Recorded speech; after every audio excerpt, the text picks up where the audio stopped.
Kalau surat kami nggak bisa share Pak, karena di situ disebut konfidensial hanya untuk kepentingan Menteri Keuangan, jadi nggak bisa. Namun kronologisnya bisa kami share. Jadi kami sekarang sampaikan, 1, Rebo tanggal 8 Maret Pak Mahfud menyampaikan ke media, ada transaksi mencurigakan di Kementerian Keuangan 300 triliun. Rabu itu 8 Maret. Kami kaget, karena mendengarnya dalam bentuk berita di media. Kami cek kepada Pak Ivan, tidak ada surat tanggal 8 Maret ke Kementerian Keuangan. Kamis tanggal 9 bulan 3 2023 Kepala PPATK baru mengirim surat nomornya SR-AT.01.01-3 Romawi tahun 2023. Surat itu tertanggal 7 Maret, tapi baru kami terima by hand tanggal 9. Tanggal 8 sehari sebelumnya sudah disampaikan ke publik yang kami belum menerima. Namun surat ini berisi 36 halaman lampiran mengenai surat-surat PPATK ke Inspektorat Jenderal Kementerian Keuangan periode 2009 hingga 2023. Totalnya ada berapa Bu? 196 surat di dalam 36 halaman lampiran. Bukan 200 ya, seperti yang itu disampaikan. surat pertama. Oh, surat. 196 surat dalam 36 halaman, yaitu surat-surat dari PPATK yang dikirim ke Inspektorat Jenderal Kementerian Keuangan periode 2009 hingga 2023. Di situ tidak ada data mengenai nilai uang. Jadi hanya surat ini kami pernah ngirim tanggal sekian, nomor sekian, dengan nama orang-orang yang tercantum di dalam surat tersebut atau yang disebutkan diselidiki oleh PPATK atau yang dicantumkan dalam PPATK. Sehingga kami juga tetap bingung, tanggal 9 belum terima surat tapi nggak ada angkanya.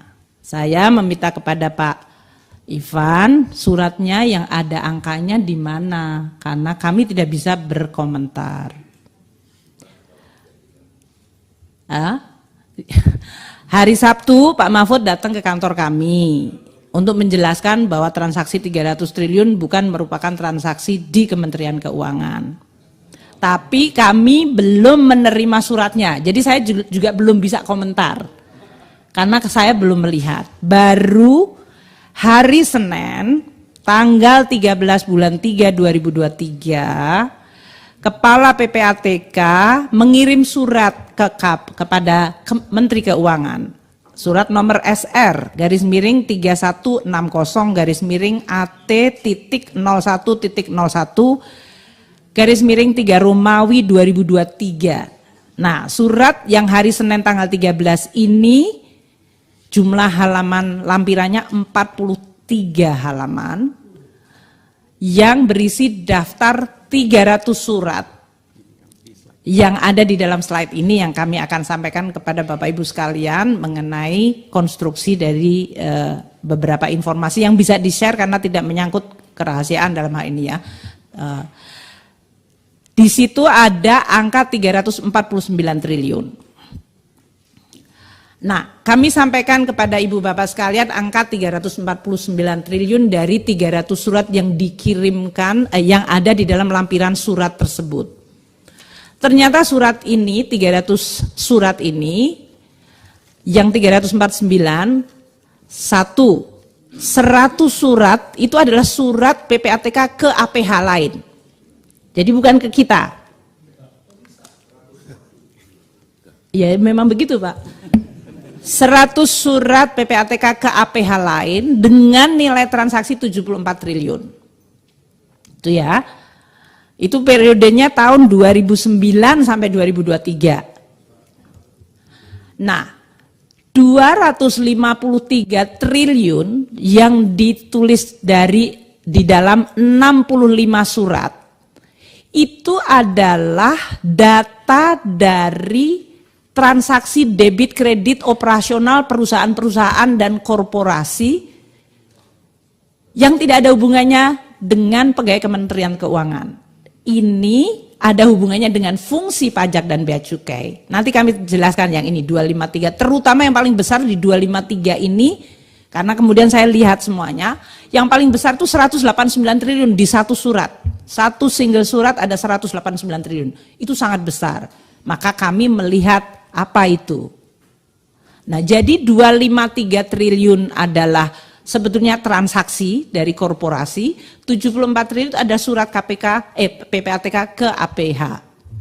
Sehingga yang benar-benar berhubungan dengan kami terkait dengan kalau ini menyangkut tupoksi pegawai Kementerian Keuangan, ada 135 surat, nilainya 22 triliun.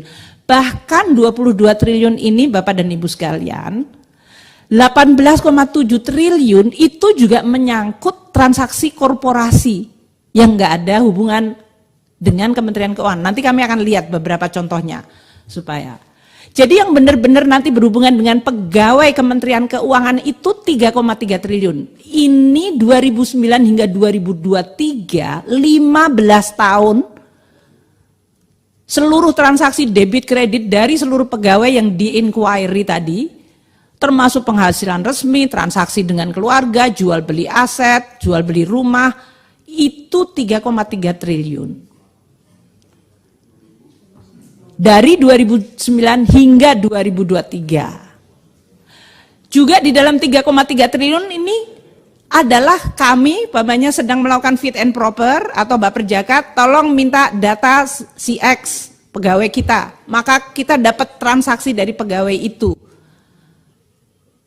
Jadi ya tidak ada dalam hubungannya dalam rangka untuk pidana atau korupsi atau apa, tapi kalau kita untuk ngecek tadi, untuk profiling dari risk pegawai kita. Jadi banyak juga beberapa yang sifatnya adalah dalam rangka kita melakukan tes integritas dari staf kita.